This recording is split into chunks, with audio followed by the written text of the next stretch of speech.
இதுக்கு பின்னணியில் அண்ணா பல்கலைக்கழகத்தில் அது சம்மந்தப்பட்ட யாரோ ஒரு முக்கிய நபர் அவரோட தூண்டுதல் இருக்குது. அவர் இந்த மாதிரி ஞானசேகரன் மாதிரி ஆட்கள் மூலயமா பண்ணிகிட்ருக்காங்க. அண்ணா பல்கலைக்கழக வளாகத்துக்குள்ள ஒரு பெண் 2ஆம் ஆண்டு படிக்கும் கல்லூரி மாணவி ஞானசேகரன் என்ற ஒரு நபரால் பாலியல் வன்புணர்வு செய்யப்பட்டதா அந்த பொண்ணு வழக்கு கொடுத்து இன்றைக்கி அது ரொம்ப பரபரப்பான செய்தியாக போயிட்டுருக்கு ஊடகங்களில்.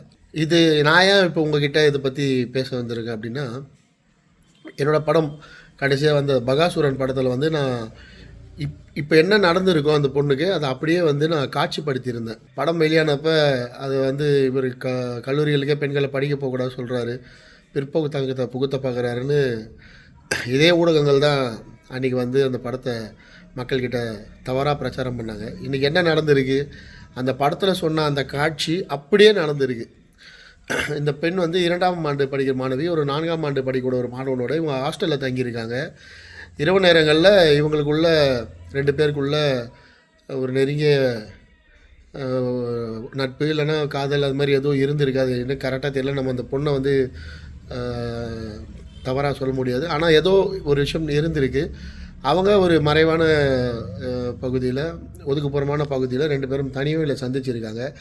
இதை ஞானசேகரன் என்ற நபர் அவங்க 2 பேருக்குள்ளே இருந்த அந்த நெருக்கத்தை படம் பிடிச்சி அந்த பொண்ணோட அப்பாவுக்கு நான் வாட்ஸ்அப்பில் அனுப்பிடுவேன், உங்கள் அப்பா கிட்டே அதை காட்டிடுவேன், காலேஜோட ப்ரொஃபஸர்கிட்ட, பிரின்சிபல்ஸ்கிட்ட, வைஸ் சேர்மேன் கிட்ட நான் இதை காட்டி உங்களை கல்லூரியிலேருந்து இடைநீக்கம் செய்ய சொல்லிவிடுவேன் அப்படின்னு மிரட்டி அந்த பொண்ணை தன்னோட பாலியல் இச்சைக்கு சம்மதிக்க சொன்னதாகவும், அந்த பொண்ணு மறுத்ததுக்கு அந்த பையனை போட்டு அடித்து அப்புறம் அந்த பொண்ணு அவங்க ஹராஸ்மெண்ட் பண்ணி இது இப்போ வழக்காக பதிவாயிருக்கு.